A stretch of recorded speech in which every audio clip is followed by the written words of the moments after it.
Es jau biju minējis, ka ir tāda panti Bībelē, kurām vajadzētu pievērst uzmanību, vismaz latviešu auditorijai. Tas ir 2. Mūzes 21. nodaļa, 17. pāns. Kas novāc savu tēvu vai savu māti, tas sodāms ar nāvi. Злословит отца своего или свою мать, того должно предать смерти. Krieviski tā tas skan. Viena bībele, bet atšķirīgi ir iztulkots.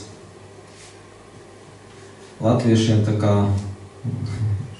ir iztulkots, ka latviešiem tā kā atbildība ir noņemta nost. Sanāk apmēram, ka var slikti runāt par vecākiem un Dievs piemīlēts ar acīm, kas īpaši. Bet oriģinālā tekstā, vismaz krieviski, ja viņš ir tuvāk oriģinālam, jebkurā gadījumā. Mēs neiesim pārāk dziļi, bet doma ir tāda šajā tekstā, ka, ja mēs pat slikti runājam par vecākiem, Dievs, it kā tiek cilvēcīgi pateikšu, draud ar nāvi. Tikai slikti domājot. Pēc jaunās derības, ne tikai, ka tu runā slikti, tu pat padomāt nedrīkst par vecākiem slikti, ja? Atceramies, kur rakstīts, tu pat dusmot nevar. Kas dusmos brāli, ja? Tas ir sodāms tiesā. Tas ir par brāli. Jā, šeit ir pret vecākiem. Tas nozīmē, pēc jaunās derības, tu pat domāt slikti nedrīksti kategoriski. Tas ir nopietnas brīdinājums.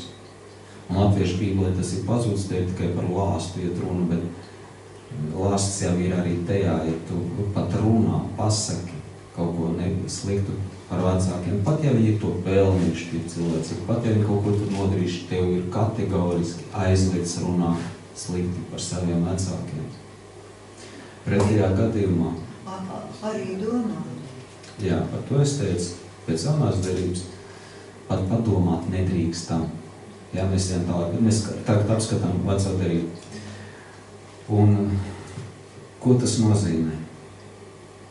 Tas ir tas punkts, kas nozīmē to, ja mēs godinām savus vecākus, ar godinot es saku,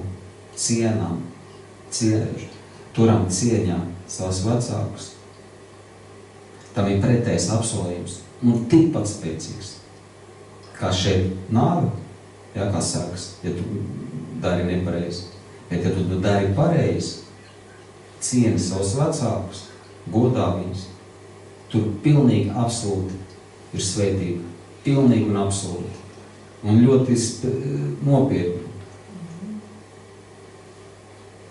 Jo kāds varētu pateikt, labi, šis tā kā ir skaidrs svētība pavadīs. Tur ir apsolījums 20. nodaļā. 20. nodaļā šajā pašā grāmatā ir apsolījums. Mēs zinām, ja?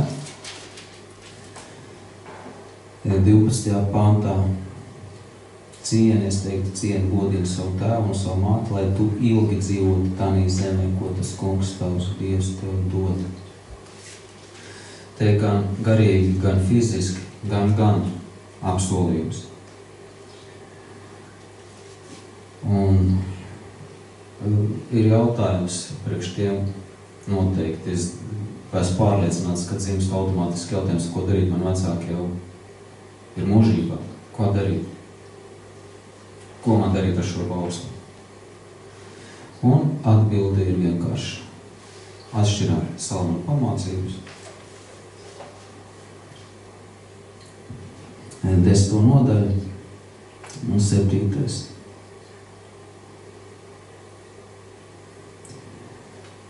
Gribu, lai jūs paņemat šo domu, kas ir iekšā šeit rakstīta. Atceri par taisniem paliek svētīgā piemiņā. Šo pirmo daļu atcere. Jo reāli tie, kas ir aizgājuši, viņiem ne silts un augsts, ko tu par viņiem domā un ko tu saki reāli. Bet tavs attieksmes stāvoklis Dieva priekšā ir no svara. Tas ir tik ļoti no svara, ka tam nav nozīmes, viņš ir aizgājis vai vēl, vai viņš ir šeit. Tam nav nozīmes. Attieksmes jautājums. attieksmes stāvoklis, kā tavu dvēseli attiecās uz to visu. Un Dievam tas ir svarīgi. Ja tas nebūtu svarīgi, nebūtu šāda pantiekšana. Tas ir ļoti nopietni. Jā, mēs esam daudz savas nezināšanas pēc dēļ darījuši nepareizas lietas, jā, piekrīt. Bet šodien ir pestīšanas diena. Ieņem to pozīciju, šo pozitīvo pozīciju neatkarīgi, kuri tavu vecāki. Nedomā par viņam, neko ļaunu, nedomā. Dievs redz tavas domas, un domas piesārņo mūsu dvēseles starp citu. Ja? To mēs tāpat zinām, bet tomēr atgādīt. Nedomā neko sliktu par saviem vecākiem. Pat ja viņi cilvēcīgi varbūt būtu to pelnījuši, teiksim, kaut kādu nicinājumu, ja? Kaut kādas izdarības, rīcības. Nedomā nekad. Mēs to nedrīkstam. Tas ir tik kategoriski. Pretējā gadījumā mēs lasījām, kāda Dieva nostāja pretējā gadījumā, jā? Ka tāda cilvēku ir jānonāvē tā kā apmēram sanāk. Pēc vecās derības. Jānodod nāvē. Un loģiski, acīm redzam, ja tas ir pretēji, ka mēs godinām un cienām vecākus, mēs esam sveitīti. Jau šeit un mūžīgi. Tad, kad atstāsim šo zemi, jau esam sveitīti. Uz to es gribēju vērst uzmanību, tad, kad mēs atceramies par aizgājušiem to labo, tā ir sveitība tev, ne aizgājušiem. Aizgājušiem vispār nesilts nav, kā jūs teicu, jā, bet tev sveitība, jā. Tas šis pants arī to norāda.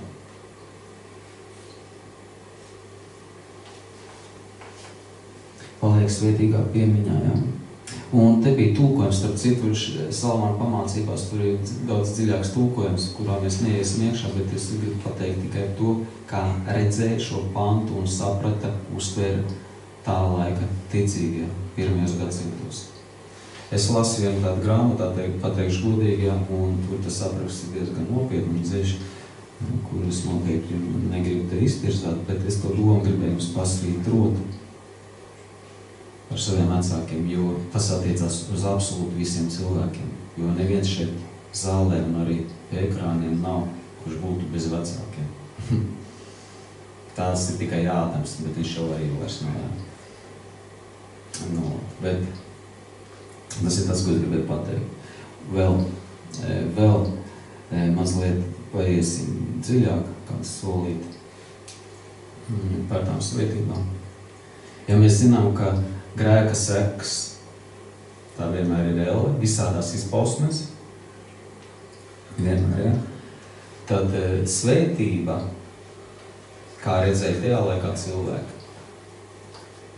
mūžībā ir tāda, ja mēs šeit kaut ko labi izdarām, piemēram, lai vieglāk saprastu, būs tāds maziņš piemērs. Ja mēs šeit kaut ko labi izdarām, neatkarīgi ticīgs, neticīgs, cilvēku pārņem kaut kādas sajūtas. Ir labi, ja cilvēks ir ticīgs un labi izdara, un neatkarīgi grib viņš vai nē, ticīgam cilvēkam tās sajūtas vienkārši ir, ka viņš ir kaut kādā mērā izdabājis Dievam ar to, ka viņš ir paklausījis evaņģēlijam. Viņš ir kaut ko labi izdarījis priekš tuvākā, iežēlojies materiāli vai finansiāli vai garīgi palīdzējis saprast kādas pamatpatiesības. Un ir tāda gandarījuma sajūta iekšā. Tas ir labi. Bet ir arī neticīgi cilvēki, kas arī labi kaut ko izdara. Un viņi jūtas priecīgi un viņiem ir vēlme darīt vairāk labi. Bet tā vēlme ir vairāk izējot no patnīgības, no liepnības. Bet ticīgiem cilvēkiem šīs lietas ir jāšķir, bet gribēju vienkārši norādīt uz to, ka ir kaut kāds sajūtas, kad darām labi. Lūk. Un tad, kad mēs pakļaujamies Dieva gribai, pakļaujam savu dzīvi Dieva gribai, tad šī sajūta arī ir ne tikai tad, kad tu labi izdari, kas kaut gan tas arī Dieva grib, ka mēs darām labi cilvēkiem, bet arī tad, kad mēs pakļaujamies Dieva gribai, evaņģēliskiem baušļiem, attiecībā savu iekšējo dzīvi. un arī ir forša sajūta, laba sajūta. Un mūžībā šī sajūta būs 1000 reižu spēcīgāka. Saucās svētlaimība. Ja cilvēks dzīvo likumīgu dzīvi, ka viņš pakļaus sevi evaņģēliskiem baušļiem, mūžībā tas būs ļoti spēcīgi un izteikti. Gluži tāpat kā, ja cilvēks dara nav grēku, mūžībā viņš mocīsies, viņš jau šeit mocās, varbūt līdz galām nesaprot, ar grēku mēģina apslāpēt grēka sekas, un tas ir kā burtais loks, un visnežēlīgākais, ka cilvēks izdomā, ka viņam ir jāuzties pašnāvīgi, tāpēc, ka visu, ko dara, viņam nekādīgi neiet.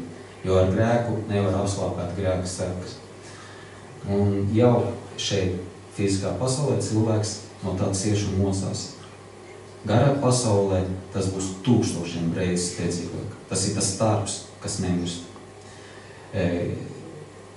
Tad, kad cilvēks dzīvo pēc evaņģēliskiem baušļiem, likumīgu dzīvi, ir lūgšanas, likumīga dzīve, ir kaut kādas uzvaras, jā, varbūt no lielas, jau ir gandarījums sajūta, brīvības sajūta, cits dzīvesveids, cits, kā lai saka, ikdienas dzīvesveids tā izpratnē, ka tas ir cits līmenis, cits lidojums, cits dzīvesveids. Tad, kad mēs esam brīvi no nāves grēkiem, jau mēs piedzīvojam tās sajūtas. Bet, ja mēs ejam dziļāk ticībā, pakļaujam savu dzīvi Dieva gribai, tad tās sajūtas viņas ir vienalga neatkarīgi grib vai negrib, un parasti ticīgi tur noraksturo Dievu svētību, Dievu tas žēlsirdību, kā tāds saucamies. Tā ir smalka tēma, tur mēs neiesim, bet ideja ir tāda. Tad, kad mēs paklausām Dieva gribai, tad arī mēs jūtam iekšē pirmā kārtām, ja, un pat fiziski jūtam tādu gandarījumu sajūtu, kaut kādu sāta sajūtu dvēselē. Un garā pasaulē tas būs 1000 reizes lielāk tā sajūta, izteiktāk. Un to sauc par svētlaimību. Un garā pasaulē, tad, kad mēs tur nonāksim mūžības priekšā, tad šī svētlaimība nebeigsies nekad. Tu būsi aizņemts ar šo foršo sajūtu, un, protams, tev būs vēlme kaut kādā veidā, es nezinu, vēl izdevāt Dievam un kalpot viņam ar sirdi un dvēseli. Tu būsi vienkārši aizgrābts ar šķīstību, svētumu, mūžībā. Šeit mēs tikai mazliet tā nobaudam, kā tas ir. Jo tur noteikti nevajadzēs gatavot pusdienas, vakariņas, pie plīts stāvēt, netīros traukus mazgāt. Tur noteikti nebūs slimnīcas, tur noteikti nebūs viss tas, kas te būvēšana, kaut kāda celtniecības daļa, dārziņa ravēršana. Tur viss tā nebūs, tāpēc, ka tur viss būs pilnīgs, tur viss būs pietiekoši, un tu būs brīvs cilvēks par visiem 100% un svētlaimībā. Un es pieļauju, ka tur pat tāda doma nevarētu būt kaut kā uz grēku vai uz pasauli. Es pieļauju, ka tur būs ļoti spēcīgi. Skaidrs, kāds pateikt, bet redz kā Sātans, jā, tur apgrēkojas un tā un šitā. Jā, tā arī varētu, jā, piebildi vietā, bet es to redzu, un kā arī tajā laikā cilvēki par šīm lietām domāja. Un es vienkārši tam arī pievienojos, un es arī pēc Bībeles redzu, ka tomēr mēs būsim tik aizgrābti ar šo svētlaimību, ar šo šķīstību, ka tur viss ir šķīsts un svēts. Un tur ir visi tikumi, kurus varbūt pat šeit mēs neievērojam, tur ir visi tikumi, tur ir pilnība mūžībā. Un ja mēs tam neesam gatavi, tad mūsu dzīve būs diezgan nožēla un cilvēcīgi varbūt būs līdz pieņemam, bet attiecībā pret Dievu gribu nožēlojam dzīvi, ja mēs tam neesam gatavi un par to nedomājam, par šīm garīgām lietām. Un vēl visa šī mums ir svarīgi, vēl vienreiz atgādināšu, izzināt, izstudēt ticības mācību. Ticības mācītajā es ietveru daudz vairāk kā tikai aleluja un slavu Dievam. ticības mācības ietveru visās niansēs, kā sevi pakļaut Dieva gribai. Un ir ļoti daudz piemēru, kā cilvēki to ir izdarījuši un dzīvojuši pārdevīgu dzīvi. Un lai mēs sasniegtu šo pilnību, ar ko lasām arī apustuļu darbos, mums ir jāiemācās, jāizzina šī ticības mācība, patīk jums vai ne. Ja mēs gribam virzīties ticībā uz priekšu, tev ir jāmeklē, kā izzināt šo ticības mācību. Vai nu nākat uz šo draudzi, vai lasat pareizās grāmatas, kāds lasīja apustulis Pāvils. Ja mēs ar to nenodarbosimies, varu tev garantēt, tavu ticība nepieaugs. Tā kā tas ir likumīgi pēc evaņģeliskās mācības. Likumīgi es šo vārdu tīši prātu saku, tāpēc, ka tas ir jaunajā derībā rakstīts, ka Dieva griba ir jāpakļaujās likumīgi. Nevis tikai, kā mūsdienās palielam, ja, grieķu versijā, bet mums vajag ebreju versijā ticēt Dievu.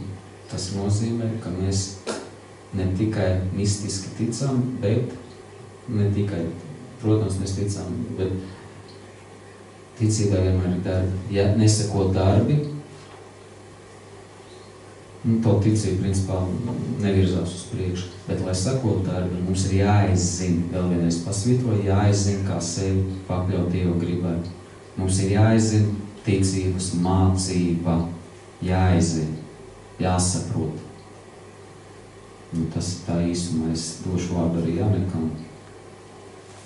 Paldies jums par uzmanību.